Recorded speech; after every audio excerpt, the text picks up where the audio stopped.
What does startup success look like? We usually picture a success story as a couple of geniuses who had the right genes and were at the right place at the right time.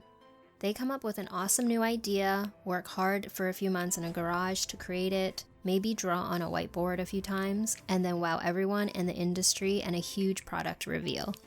They make both history and millions of dollars seemingly overnight. This is the picture from movies and media, at least. The boring parts of the journey are not shown or mentioned because really, who wants to see the boring stuff?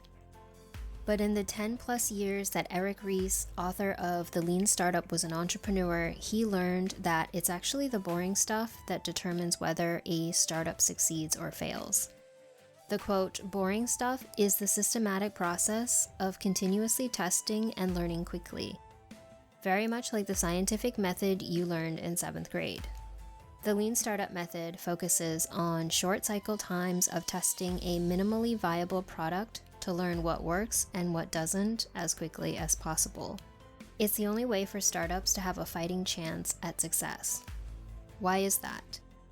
Because unlike businesses that are already established, startups face extreme uncertainty and cannot predict what customers want. A startup's goal is to become a sustainable business, which just means they need to make sure they're making enough money to operate and grow as quickly as possible. The minimally viable product, or MVP, is a prototype. It's the bare bones of your product or service in each round of testing. It's not fancy, it's not polished, and it can even be a smoke test. For example, if your end product was a Ferrari, your MVP might not even be a buggy, but a chassis with 3 wheels and no outer shell, maybe even without a functioning motor. Any additional features you want to add to your MVP should be avoided if these features are not part of the learning you're seeking in that test round. In the Lean Startup way, any extra features are a waste of resources, basically your time and your money. Focus instead on learning with a minimum amount of resources used and use each insight to build the next iteration of your end product. It's very likely your final product looks different or solves a different problem or caters to a different customer than you originally thought. You would build this MVP, then test it in the market to your would-be customers, and then analyze the results. This is the loop that Ries calls the build, measure, learn feedback loop, and it can take weeks to months to cycle through. In the learn phase, you are to synthesize your learnings and set up the experiment based on those results.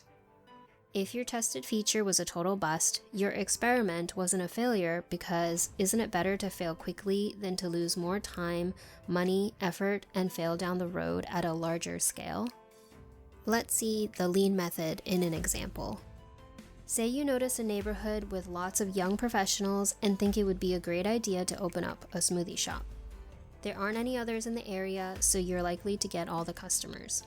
A traditional way of scoping this idea would be to spend months with surveys, developing the freshest organic smoothies, research everything about your target customers, from their median disposable income to their interest in healthy lifestyles, get partners and investors on board, and set up shop. And then fingers crossed, all things go according to your 100-page business plan. But say that after lots of PR and marketing dollars, your customers are much fewer than predicted, and you're left scratching your head. You can add more products like coffee or biscuits, for example, but your expenses and risks are increasing daily now, and it's pretty late to scale back. With the lean method, you could have focused on testing your MVP first, such as selling 2 flavors at first, experimenting with the packaging, the names, the pricing, maybe even offering hot beverages in individual testing rounds and low-cost ways, such as at neighborhood food fairs.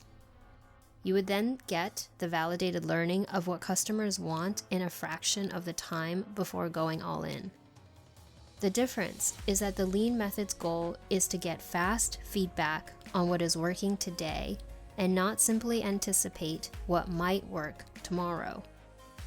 As for the measure part of the method, beware you don't get distracted by what Ries calls vanity metrics.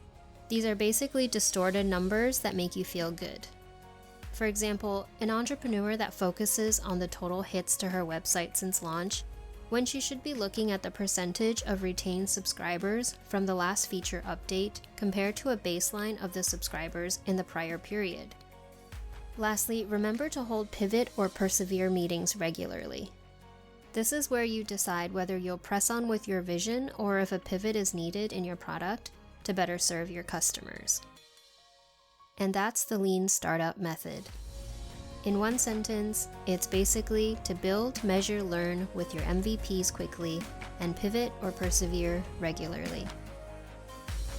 This is the first video in this channel. Thanks for watching.